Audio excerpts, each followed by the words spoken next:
का पेड़, तो जन्नत का पेड़ मालूम है क्या है? Rehan. Rehan is Arabic word, उसका मतलब है तुलस, तुलस, तुलसी। और आई मेरे स्टूडेंट ऑफ बॉटनी, मैं बॉटनी का रिसर्चर हूँ।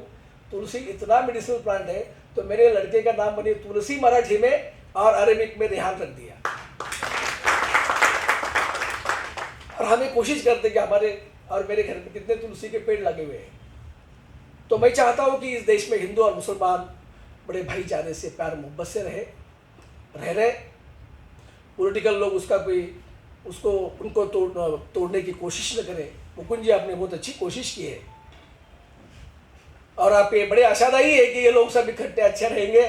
मैं भी ईश्वर से ही प्रार्थना करता हूँ और अपने से शुरुआत करता हूँ। मेरे बहुत अच्छे दोस्त हैं, मुकुंद जी मेरे दोस्त हैं, मुकुंद जी की मिसेस मेरे घर आती है, इससे और क्या चाहिए।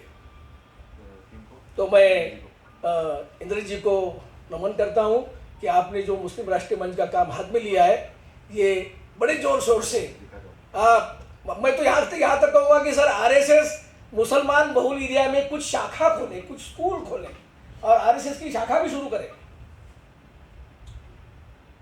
वहाँ कुछ स्कूल खोले। क्योंकि लोगों ने डर पैदा किया है मुसलमानों के दिल में।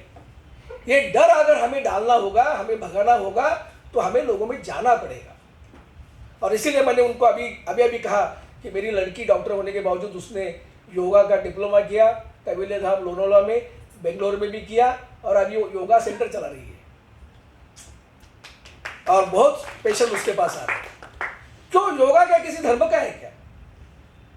मेरे कई हिंदू दोस्त हैं जो नमाज पढ़ते हैं, ऐसा कुछ नहीं है। मैंने बहुत लंबी चौड़ी बात की, माली साहब मैं माफ़ी चाहता हूँ, लेकिन अध्यक्ष होने के नाते से मेरा हक बनता है। आज मुझे इन्होंने अध्यक्ष बना के रखा और आप सब लोगों ने बड़े यानी शांति से मेरा भाषण सुना, इसलिए मैं आपका बहुत बहुत आभारी हूँ। और मुकुंद हिवरे जी ने जो काम किया है, ये किताब, उसको ISBN नंबर मैंने देखा नहीं, ताई आपने दिला ISBN नंबर दिया, हाँ उसको नंबर ले लो, उसको उसमें एक अच्छा एक यानी नेशनल लेवल पे वो किताब जाए और लोगों को ये आखिरी आशावाद जो है कि इस देश में एक ऐसा भी दिन आएगा कि हमारे हिंदू भाई जो चाहेंगे कि हमें भी काबा जाना है, तो इस्लामिक कंट्री ने कहना है वेलकम। अरे भाई, भगवान थोड़ा किसी के मालकी का होता है क्या? आप आना चाहते तो आइए, प्रदक्षिणा करना है तो करिए। ये जो मुकुंद जी ने आखिरी बात आपने किताब में की, उसको भी मैं दोहराता हूँ, मेरा भी सपोर्ट है। और मैं आपकी क्षमा मांगकर मेरी ये लंबी चौड़ी बात यहाँ पे खत्म करूँगा। जय हिंद, भारत माता की। Thank you very much.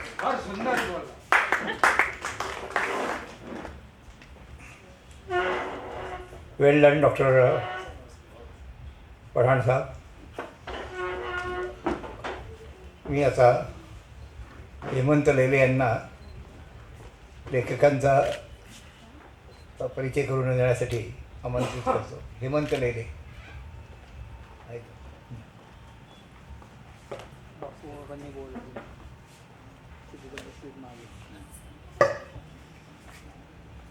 नमस्कार, मी हेमंत लेले. आजच्या ज्या कार्यक्रमाला आपण सगळे जमलेलो आहोत, त्या पुस्तकाचे लेखक मुकुंद हिरवे यांचा मी फार जुना मित्र आहे. विद्यार्थी परिषदेचं आम्ही एकत्र काम केलेलं आहे. जवळजवळ आमची 25 वर्षापूर्वीपासूनची एकमेकांची ओळख आहे. आज या कार्यक्रमाचं विशेष जे मला वाटलं ते इथं प्रतिपादन करावं असं वाटतं मला. मी अशा व्यक्तीच्या फोटोसमोर उभा आहे ज्या व्यक्तीने मराठी भाषेमध्ये सर्व प्रकारच्या लेखन आणि कविता याचे सर्व मापदंड ओलांडून ते लेखन केलं, त्या कविता केल्या. त्या स्वातंत्र्यवीर सावरकरांना माझा सर्वप्रथम प्रणाम. या सूर्यासमोर आपण सगळेच काजू आहोत. त्यातला हा एक जरा प्रखर काजू आहे मुकुंद हिरवे. त्याचा मी परिचय करून देतो. पुणे शहराच्या मध्यवर्ती भागामध्ये आप्पाबळवंत चौकामध्ये मुकुंद हिरव्यांचं वास्तव्य होतं लहानपणापासून. वयाच्या 8व्या वर्षीच त्यांना त्यांच्या वडिलांचं निधन झालं तेव्हापासनं आई बहीण या इतर परिवारातल्या सदस्यांच्या मदतीने त्यांनी शिक्षण पूर्ण केलं. पुणे येथून पुणे अभियांत्रिकी महाविद्यालयातून पदवी त्यांनी प्राप्त केली. संघ परिवाराच्या माध्यमातून चालणाऱ्या अनेक उपक्रमांमध्ये त्यांचा पूर्वीपासून सहभाग होता. रक्तपेढीच्या उपक्रमामध्ये त्यांचं अतिशय महत्त्वाचं योगदान होतं. ताला खोलो आंदोलनापासून ते वादग्रस्त ढाच्याच्या पतनापर्यंत या आंदोलनाचा बारकाईने अभ्यास व निरीक्षण त्यांच्याकडून झाले. याच काळात डॉक्टर बाबासाहेब आंबेडकर, स्वातंत्र्यवीर सावरकर आणि महात्मा गांधी यांच्या पुस्तकांचे आणि विचारांचे सखोल अध्ययन त्यांनी केले. आणि त्यानंतर या 3 महापुरुषांच्या विचारांचाच नाही तर त्यांच्या अनुयायांच्या वर्तणुकीचा तौलनिक अभ्यास करण्याची सवय त्यांना लागली.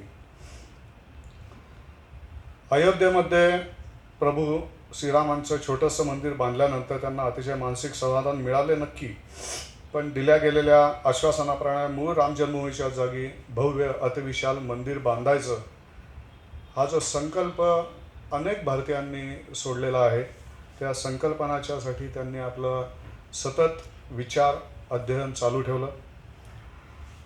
त्याच्यावर चिंतन मनन चालू झालं. आय टी इन्फ्रास्ट्रक्चर क्षेत्रामध्ये काही वर्षे काम केल्यानंतर इंग्लंडला जाण्याची त्यांना संधी मिळाली. आपल्या इंग्लंडमधील वास्तव्यात त्यांनी पदवी तर प्राप्त केलीच, पण त्याचबरोबर इंग्लंडमधील जनजीवन, ब्रिटिश लोकांची आधुनिक काळातील मानसिकता आणि त्यांचे काही मूलभूत प्रश्न समजून घेतले. यातील काही महत्त्वाच्या प्रश्नांवर चर्चा करताना या लिखाणाची त्यांना प्रेरणा मिळाली आणि त्याला मागील 25 वर्षापासून चालू असलेल्या समन्वयावरील चिंतनाची जोड मिळाली.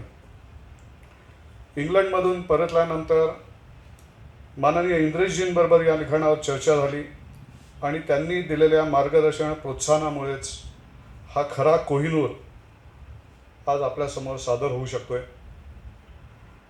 ज्या स्वातंत्र्यवीर सावरकरांनी हिंदू धर्माला कुठल्याही परंपरांमध्ये इतर जोखडांमधनं मुक्त करण्यासाठी अतिशय वैज्ञानिक मांडणी केली हिंदू धर्माची, त्याच धर्तीवर मुकुंद हिरव्यांनी आज जे लिखाण केलेलं आहे ते आपल्यासमोर पोचवतोय. मी मुकुंद हिरव्यांना या विशेष उपक्रमाबद्दल आपणा सर्वांतर्फे त्यांचे अभिनंदन करतो. धन्यवाद.